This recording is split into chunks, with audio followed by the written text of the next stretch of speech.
Pozdravljeni. Na vrsto je prišel že drugi prispevek v seriji posvečeni letošnji veliki nagradi Avstrije. In kot običajno si bomo tudi tokrat ogledali tehnične novosti ter zanimivosti ter na koncu skušali razumeti pravo razmerje sil pred prihajajočimi kvalifikacijami.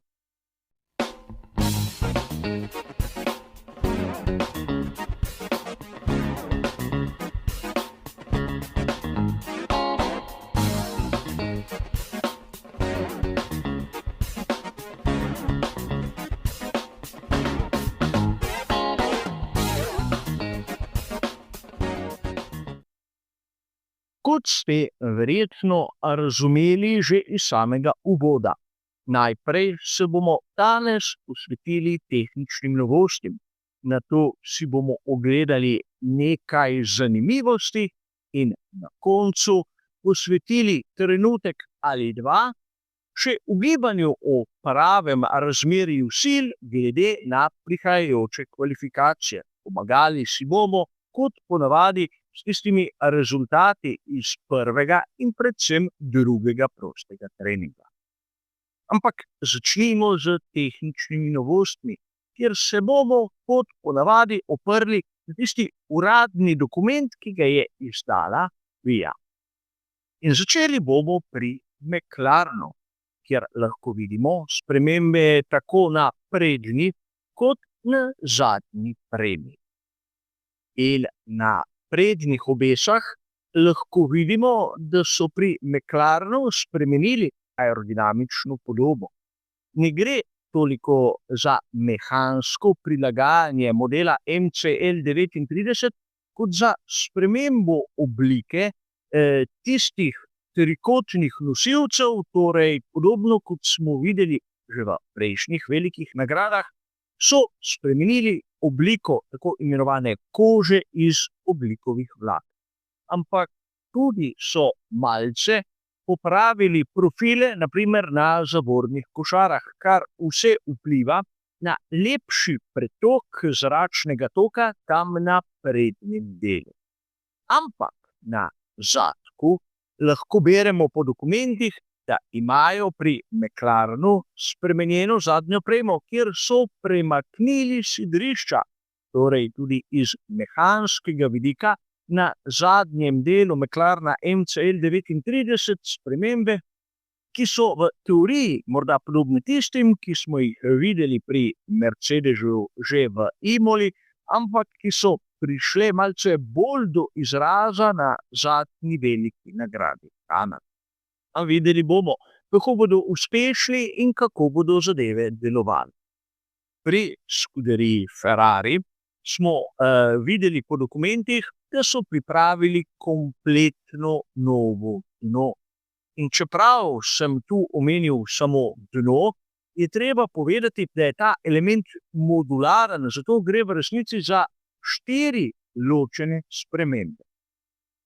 Ampak tu je še zmeraj treba nekako poudariti, da po žirih, ki so na voljo, ne gre za tisto dokončno dno, ki ga bomo morda videli pred poletnim premorom, verjetno na veliki nagradi Madžarske.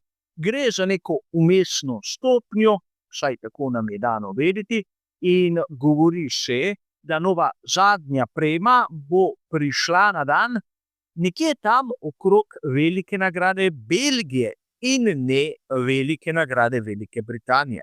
Ampak videli bomo, tudi ta sprememba na samem dnu je bila v bistvu nenapovedana.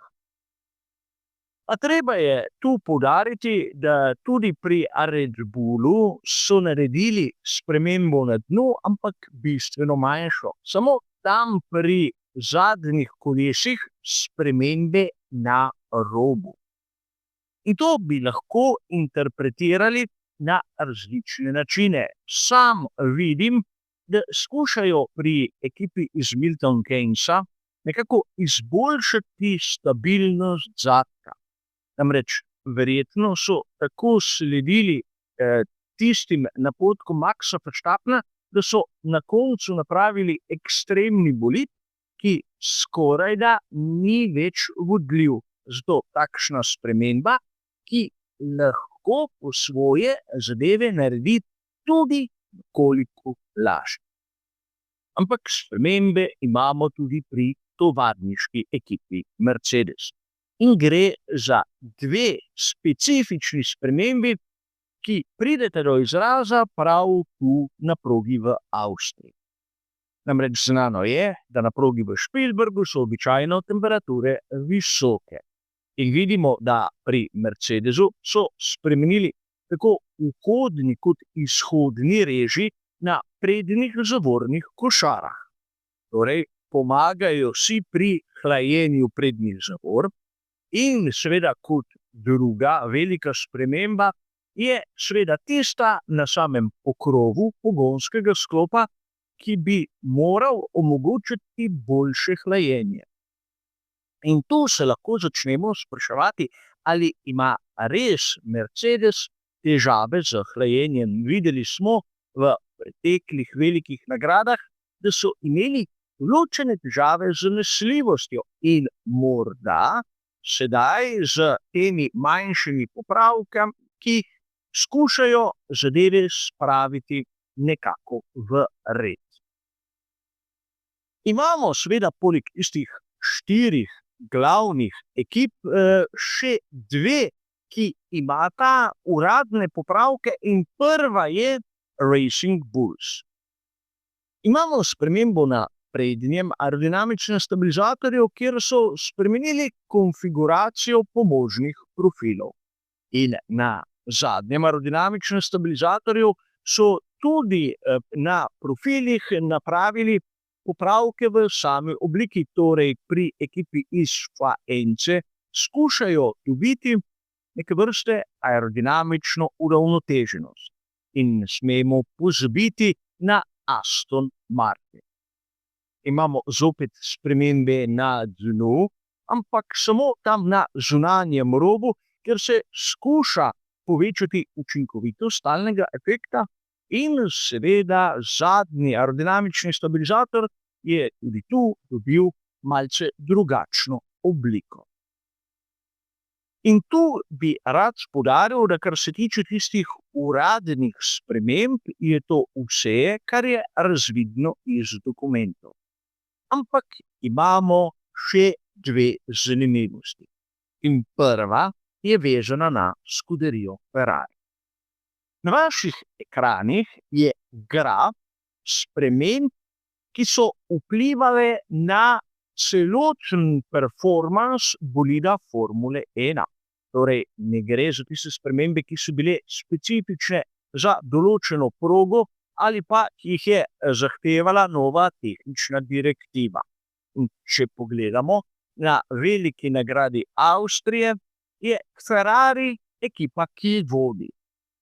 Ampak če imamo v mislih tudi to, da bo v sezoni 2026 čisto nova generacija bolidov, biti prvi na tej lestvici verjetno ni najbolje.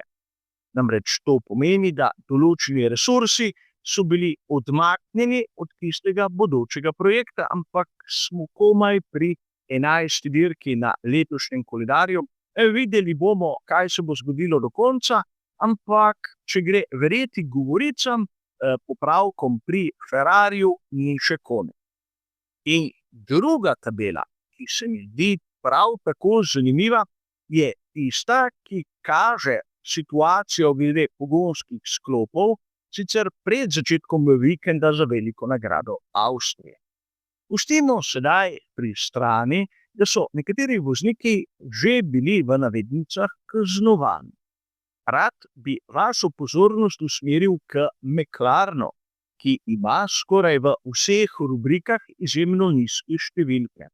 To pomeni, da NCL 39 ima prednost in da tako Lando Norris kot Oscar Piastri verjetno ne gresta na polno, ne zahtevata vsega od materiala, in zato v sezoni, ki je dolga 24 dirk za veliko nagrado, bosta proti koncu lahko imela občutno prednost. ali bolj svežega materiala, ali pa ne bosta imela toliko kazenskih mest na štartnem razporedu določene dirke.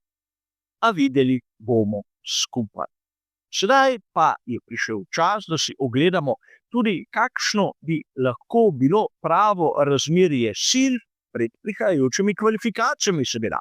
Na prvem prostem treningu je bila večina naše pozornosti verjetno usmerjena k Beganoviću in Djunu. Zanimivo, da pri obeh ekipah, ki sta pokazali najbolj zanimiva posodobitvena paketa, smo lahko videli na prvem prostem treningu dva novinca za volanom. Namreč prvi prosti trening je tisti, kjer se skuša razumeti, če posodobitev v resnici deluje ali ne, in praktično presoja je bila v tem trenutku nekako podana onemu drugemu uradnemu vozniku. In treba je poudariti še nekaj. Naprimer, pri Ferrariju so morda ogromno tvegali, kajti če je imel Beganović tudi tisto novo dno, bi ga lahko poškodoval. Ampak med prvim in drugim prostim treningom so verjetno lahko tudi zadeve zamenjali in na koncu tveganja ni bilo nikakršno. Ampak videli smo, da je bil Dino Beganović v ozadju, Djun pa presenetljivo spredaj. A ne smemo pozabiti, da je bil le prvi prosti trening, kjer so časi visoki in kjer je izjemno enostavno presenetiti. Sedaj imeti Djuna za fenomena je res pretirano. Bistveno bolj pomemben je kot ponavadi drugi prosti trening, kjer smo zopet videli na tisti pneumatiki soft zanimivo dogajanje. Namreč kar nekaj časa vozniki niso bili sposobni narediti boljšega rezultata, kot smo ga videli na primer z pneumatiko medium. A to ni tako važno. Glavno je, da sta oba meklarna tam spredaj, kar potrjuje tisto tehnično premoč in sedaj s temi popravki na samih obesah zgleda, da so se zadeve zopet postavile recimo temu na tiste ustaljene tire. Na to je treba priznati, da so morda pri Red Bullu naredili korak naprej. Namreč Yuki Tsunoda je bil končno konkurenčen, seveda ne tako hiter kot Max Verstappen, ampak bil je tam zdraven. Torej, tisti popravki na samih robovih, mogoče tu, na progi v Spielbergu delujejo. Videli bomo seveda na kvalifikacijah. Pri Mercedesu so v dobri formi, nič posebnega, ampak so tam, kaj pa bi lahko dejali o Ferrariju. Zopet je bil najboljši, vsaj kar se tiče časa na krog, Charles Leclerc, kar ni presenečenje in ni nič kaj takega. To je njegova posebnost. Ampak Charles Leclerc je bil primerljivo hiter kot George Russell. Seveda, Lewis Hamilton je bil nekoliko v ozadju in upajmo, da se bo do kvalifikacij popravil. Ampak ne smemo zopet mimo tistega rezultata, ki je bistven za razumevanje drugega prostega treninga. Namreč videli smo, kako je bil Lance Stroll celo na 4. mestu. In mnogi boste sedaj dejali, pri Aston Martinu so s tistima dvema popravkoma rešili situacijo. Namreč tudi Fernando Alonso ni bil tako slab. A treba je zadevo pogledati morda tudi iz drugega zornega kota. Morda vsi ostali sploh niso bili tako hitri. Namreč poleg Strolla in Alonsa je bil Gabriel Bortoleto tukaj visoko, kar meni vzbuja sum, da vozniki še zdaleč niso pokazali vsega tistega, kar so sposobni. In sedaj, kaj bi lahko dejali, kaj lahko pričakujemo na prihajajočih kvalifikacijah?